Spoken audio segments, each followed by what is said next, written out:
Dalam seri ke-181 ini, didukung oleh para pemain Ferry Fadli sebagai Arya Kamandanu, Rusli sebagai Rangga Lawe, Peter Pan sebagai Banyak Kabuk, Harpa Sakti Lubis sebagai Kebo Anabrang, Eli Ermawati sebagai Mesin, Rio sebagai Panji Ketawang, Anas Sambayon sebagai Nini Raga Runting, Marlon sebagai Kakitan Parawang, dan Asdi Suhastra pembawa cerita.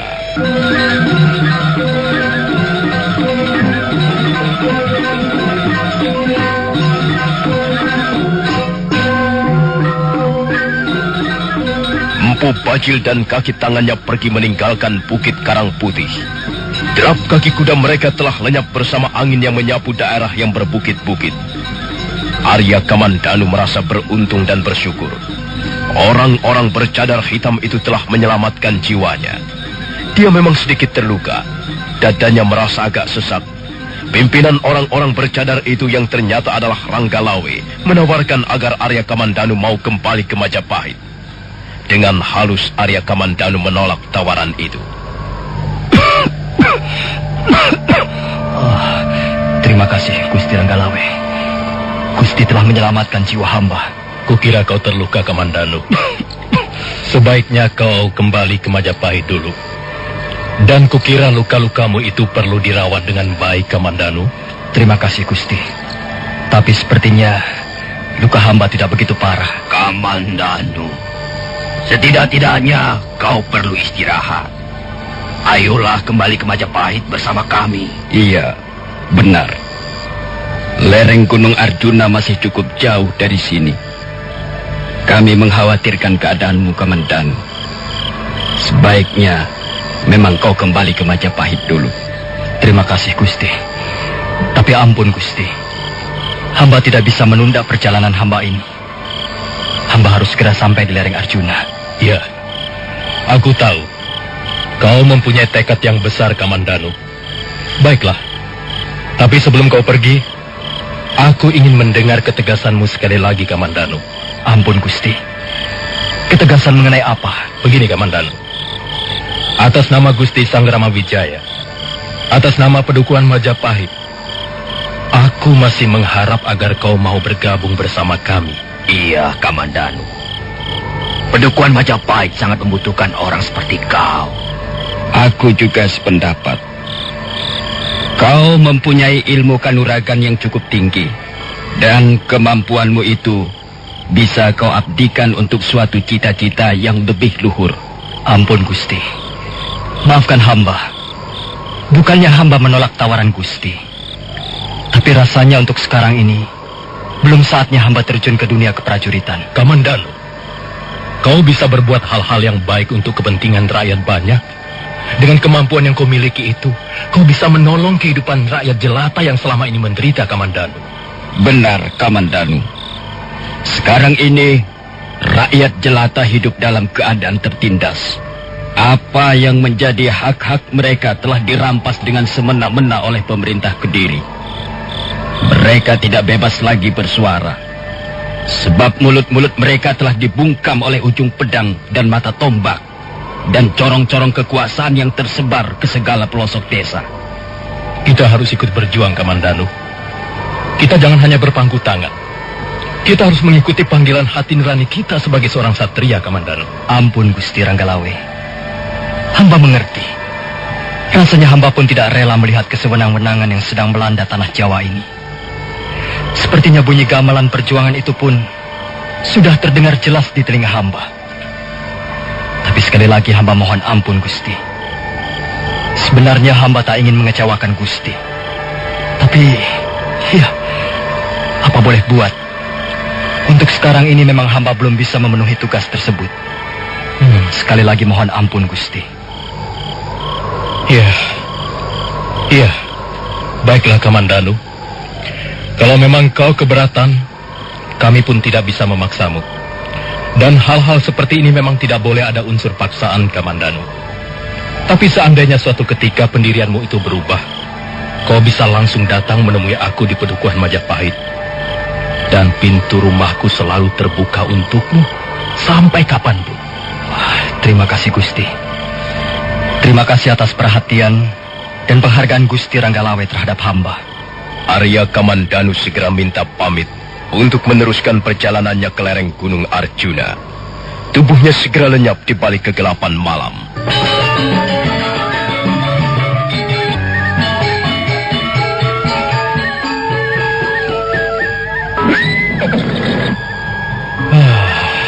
Sayang sekali.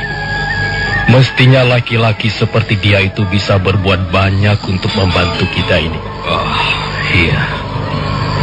Agaknya dia memang sedang mengalami suatu persoalan yang cukup berat, Adi Ranggalawe. Benar, Kakang Banyak Kapuk. Mudah-mudahan saja dia segera bisa menyelesaikan persoalan pribadinya itu. Kukira dia seorang laki-laki yang bertanggung jawab, Kakang Ranggalawe. Iya. Aku pun berpendapat begitu, adik Kebo Analbrang. Tapi sudahlah. Lebih baik kita segera kembali ke Majapahit. Dan kukira paling tidak malam ini Empu Bajil dan kaki tangannya tidak akan mengganggu dia lagi di jalanan.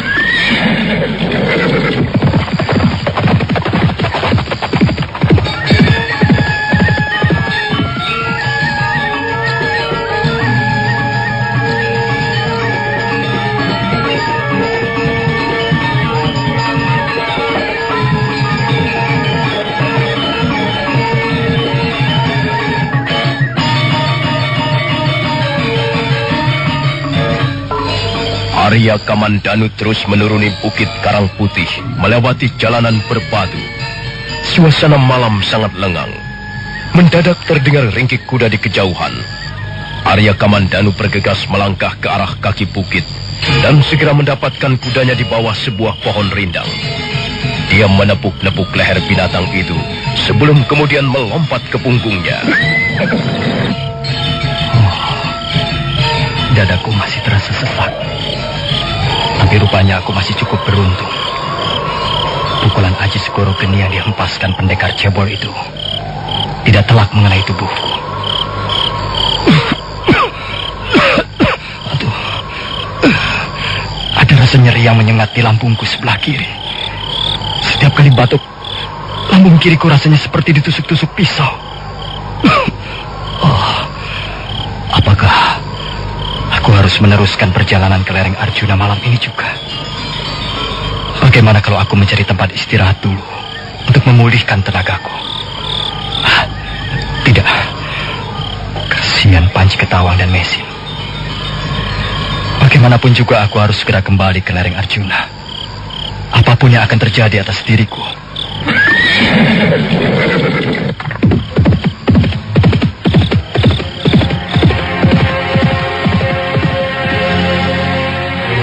Kuda yang ditunggangi Arya Kamandanu berlari kencang menembus kepekatan malam.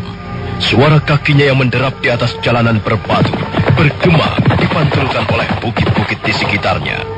Sambil menahan rasa sakit di lambung bagian kirinya dan sebagian dadanya, Arya Kamandanu memaksakan diri untuk terus bertahan di atas punggung kudanya. Tapi belum sampai 50 pal jauhnya, dia merasakan lambung kirinya panas bagaikan disiram bara api. Dia terus berusaha untuk bertahan, tapi rasa sakit itu menguras sebagian besar cadangan tenaganya. Mendadak kepalanya terasa pusing dan tubuhnya menjadi lemas. Mendadak pandangan matanya menjadi gelap dan dia tidak ingat apa-apa lagi. Tubuhnya segera melorot ke bawah.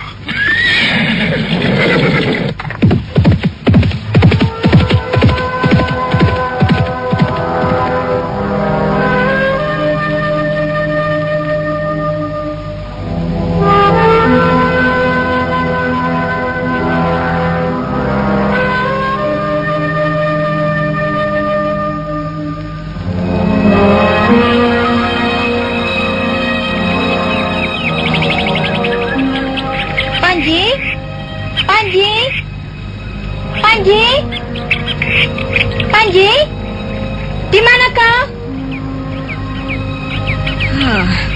Rupanya kau di sini.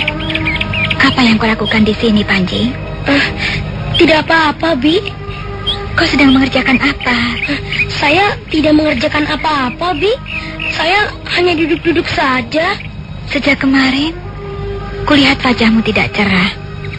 Kau sakit ya? Tidak, Bi. Saya tidak sakit. Kau kelihatannya murung sekali, Panji. Paman Kamandanu, kapan pulangnya, Bi? Kata Bibi hanya sebentar. Nah, rupanya kau ingat pamanmu ya? Tidak ada paman Kamandanu. Rasanya sepi sekali, Bi. Saya jadi tidak kerasan di sini. Pamanmu sedang ada urusan penting. Nanti kalau sudah selesai, pasti dia akan pulang lagi. Kau tidak usah menunggunya. Jangan-jangan paman Kamandanu tidak kembali lagi ke sini, Bi. Itu tidak mungkin, Panji. Paman Kamandanu sayang sekali padamu. Dia sayang pada kita. Dan dia pasti kembali pada kita. Percayalah pada Bibi. Sudahlah, Panji. Kau jangan terlalu memikirkan pamanmu. Lebih baik kita hidup apa adanya. Nah, sekarang, ayolah ikut Bibi. Kemana, Bi? Kita sudah kehabisan air bersih. Ayolah kita ke pancuran di belakang sana untuk mencari air bersih. Kau ambil tempayan-tempayan bambu itu ya. Nah, tunggulah Bibi di depan. Baik, Bi.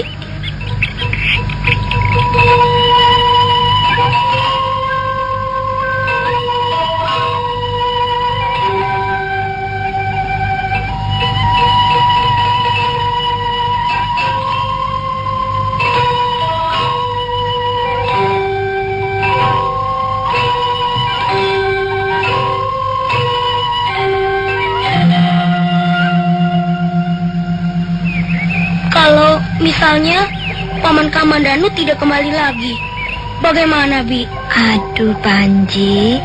Kau masih juga memikirkan pamanmu? Saya agak takut, Bi, tinggal di tempat seperti ini. Kalau ada paman Kamandanu, saya tidak begitu takut. Paman Kamandanu pintar sekali olah kanuragan. Kalau ada bahaya mengancam, pasti paman Kamandanu akan melindungi kita, Bi. Tapi kalau paman Kamandanu tidak ada, bagaimana? Siapa yang akan melindungi kita? Panji, walaupun paman Kamandanu tidak ada bersama kita, masih tetap ada yang akan melindungi kita. Siapa, Bi? Sang Hyang Widi, atau penguasa seluruh alam semesta inilah yang akan melindungi kita. Siapa Sang Hyang Widi itu, Bi? Dialah yang menguasai seluruh alam semesta ini. Dialah yang akan menentukan nasib manusia. Sekalipun kita kuat, sekalipun kita dilindungi oleh orang-orang kuat, tapi kalau Sang Hyang Widi tidak menghendaki, pastilah bahaya itu akan dapat menerkam kita juga. Nah, sudahlah Panji. Nanti, setelah kau menjadi dewasa, kau pasti akan lebih mengerti soal ini. Sekarang, kau harus percaya pada Bibi. Jangan lagi menanyakan pamanmu. Percayalah bahwa pamanmu tidak akan melupakan kita. Nah, bagaimana? Itu lihat, gentong-gentong bambumu sudah penuh semua. Ayo, angkatlah ke tepi. Berat sekali, Bi. Airnya penuh soalnya. Tunggu sebentar, Panji. Ayolah, kita angkat bersama-sama. Kau di sebelah sana, Bibi di sebelah sini. Nah, kau siap? Pelan-pelan saja, Bi.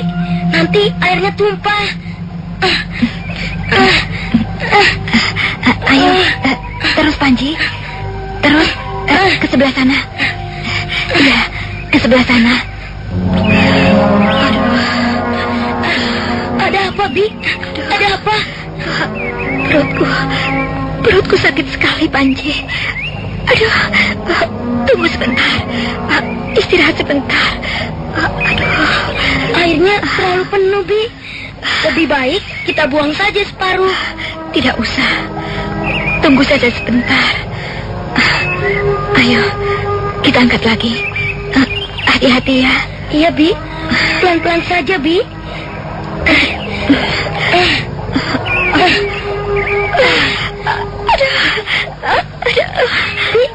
Bi, ada apa,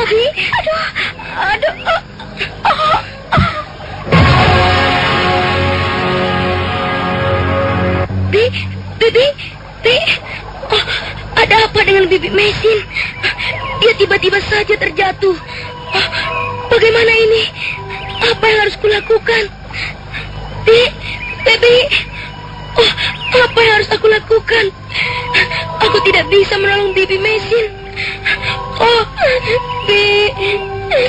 Bibi. Bibi. Bibi. Tubuh Maisin tersungkur di atas rumput, di depan pancuran yang terus-menerus mengalirkan air pegunungan yang jernih. Anak kecil itu tidak tahu apa yang harus dilakukan untuk menolong bibinya.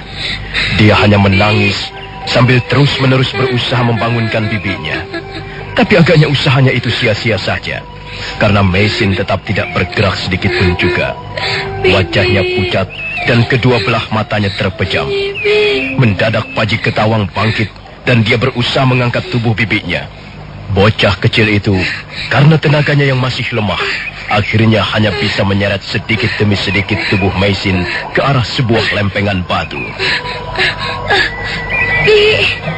Bibi. Bibi.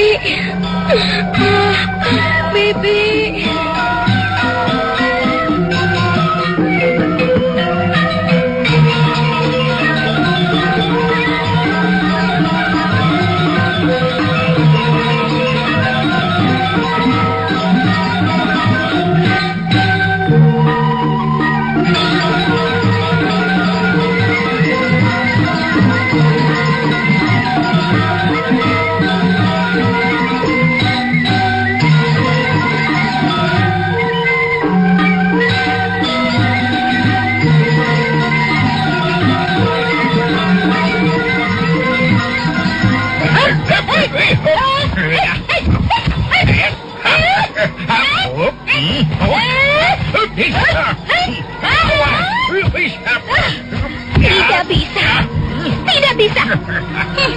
Pendapatmu itu tidak punya alasan yang kuat. Bagaimana kau bisa mengatakan bahwa sumber malapetaka di dunia ini adalah kaum wanita? Sudah banyak buktinya, banyak. Dimanapun juga kaum wanita terkenal sebagai tukang menggoda laki-laki. Dengan senyumannya, dengan lenggak-lenggok dan gayanya, dengan kerlingan matanya, wah, dengan itu ucapan-ucapan yang manis. Pokoknya semua yang dimiliki wanita, itulah yang dijadikan alat menggoda kaum laki-laki. Dengar, Sapi Ompong. Apa-apa? Kalau seorang wanita menggoda laki-laki, itu hanya karena dia mendambakan seberkas cinta. Tahu? Kadangkala seorang wanita mengorbankan segala miliknya untuk memperoleh seberkas cinta yang didambakan seumur hidupnya. Dan untuk itu, dia berani mempertaruhkan segala-galanya. Dia berani mengorbankan segala-galanya. Tapi apa yang kemudian diperoleh dari seorang laki-laki? Apa-apa? Kekecewaan, sakit hati, derita berkepanjangan, harapan yang sia-sia, dan kesepian yang merenggut jiwa. Nah, itulah upah kesetiaan yang diberikan oleh seorang wanita kepada laki-laki. Kambing peot. Kau ini bukan seorang hakim. Kau bukan seorang penghulu keadilan, bukan. Kau jangan memutuskan suatu perkara dengan berat sebelah, tidak boleh. Berat sebelah bagaimana? Dengar ya, Nenek Naga Runting. Laki-laki adalah lambang keperkasaan. Laki-laki adalah lambang jiwa seorang satria. Ngawur, bicaramu ngawur. Apanya ngawur? Dunia ini justru menjadi rusak dan binasa karena kaum laki-laki. Mereka itu tidak setia. Mereka menganggap derajatnya lebih unggul dibanding kaum wanita. Dan rata-rata mereka tidak bertanggung jawab. Mereka hanya mau enaknya saja. Lihatlah buktinya. Merekalah yang menimbulkan adanya peperangan. Merekalah yang saling berebut kekuasaan. Dan setelah berkuasa, apa yang lalu mereka kerjakan? Mereka hidup bermewah-mewah dengan dikelilingi banyak wanita untuk pemuas nafsu kebinatangan mereka. Itu hanya sebagian kecil. Tidak semua laki-laki seperti itu, tidak. Sapi Ompong, kalau misalnya kau mendapat kesempatan untuk menjadi seorang penguasa, kau pun pasti akan berbuat seperti mereka itu. Aku tahu persis watak dan perangaimu, kaki tanpa rawang. Kau pun sama busuknya dengan laki-laki yang lain. Aduh. Kalau aku busuk, lalu bagaimana dengan kau sendiri? Bagaimana? Apakah kau masih merasa bahwa dirimu adalah seorang remaja yang cantik jelita dan berbau harum? Kurang ajar, sapi lompong tidak tahu diri. Rasakan pukulanku ini.